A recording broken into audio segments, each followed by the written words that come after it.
So all this Benghazi stuff is back in the news. A lot of talk of Hillary Clinton as Secretary of State, and I realize that I really don't know anything about what the Secretary of State does. It's a job that you hear about a lot. You hear who the Secretary of State is, but I knew very, very little about this, so I figured I'd do some Wikipediaing and get to the bottom of what exactly the Secretary of State is for anybody else like me who's willing to admit they don't really know what that means, and to figure it out. So on Wikipedia, United States Secretary of State.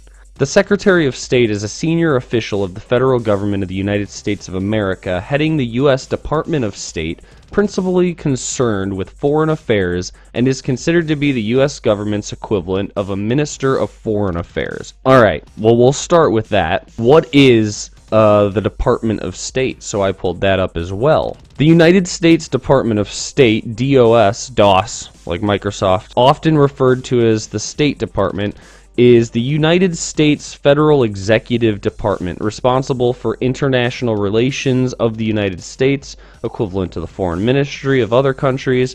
The department was created in 1789 and was the first executive department established. The department is headquartered in the Harry S. Truman Building, located at 2201 C Street, Northwest, a few blocks away from the White House, and Foggy Bottom Nation, blah, blah, blah, blah, blah. The department is led by the Secretary of State, who is nominated by the President and confirmed by the Senate, and is a member of the Cabinet. The current Secretary of State is John Kerry, which this is 5/5/2014, but as we'll get to, that changes a lot, so if you're watching this like a year later, it's probably somebody different. The Secretary of State is the first cabinet official in the order of precedence in the presidential line of succession. Okay, so that means that the Secretary of State is the first person within the cabinet in line. If the president gets shot, the vice president gets shot, and there's a whole line of people going down the list, which let's go to that and see who that is. So, if the president, the vice president, the speaker of the House, the president pro tempore of the Senate,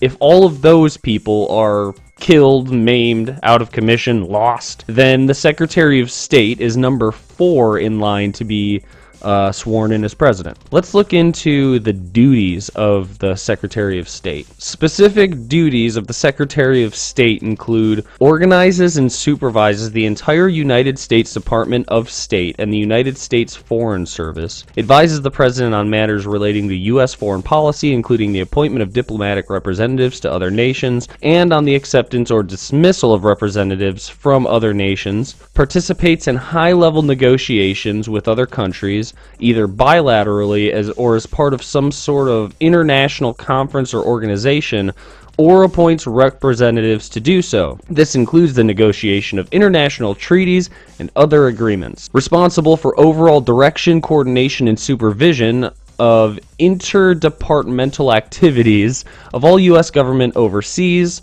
providing information and services to U.S. citizens living or traveling abroad, including providing credentials in the form of passports and visas. Okay, so when you get a passport, I guess that comes from the State's Department. Supervises the United States immigration policy abroad, communicates issues relating to the United States foreign policy to Congress and the U.S. citizens. It says next, the original duties of Secretary of State include some domestic duties, such as, so I assume that means this has changed a little bit, but receipt, publication, distribution, and preservation of the laws of the United States, preparation, sealing, and recording of the commission of the presidential appointees, preparation and authentication of copies of records and authentication of copies under the department seal, custody of the seal of the United States, custody of records of the former Secretary of the Continental Congress, except those in the Treasury and War Departments. And then it goes on, most of the domestic functions of the Department of State have been transferred to other agencies.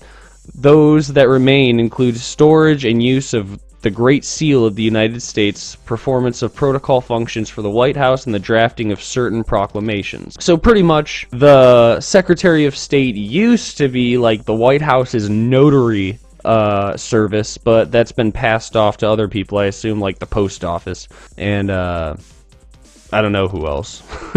So pretty much the Secretary of State deals with all foreign issues having to do with the United States. Different diplomats, different treaties that we sign, and that's why Hillary Clinton is so important in the whole Benghazi thing, because she was the Secretary of State at the time.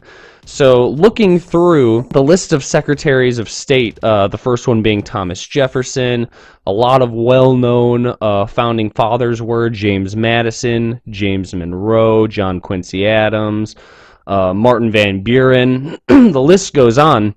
And one thing that I noticed looking through this list is, here, let's start at Thomas Jefferson. Thomas Jefferson served from 1790 to 1793. James Madison, 1801 to 1809. James Monroe served a ton of different times, but it seems like never more than a year at a time. And if we move further down the list to more modern times, Madeleine Albright, 97 to 01. Colin Powell, 2001 to 05. Condoleezza Rice, 05 to 09. Let's bump up to Hillary Clinton, 09 to 2013, and then serving now, 2013 to current, would be John F. Kerry. But it seems like secretaries of state don't last very long, which is interesting because, one, they're not elected, they're appointed by the president, as we said, and then confirmed by the Congress.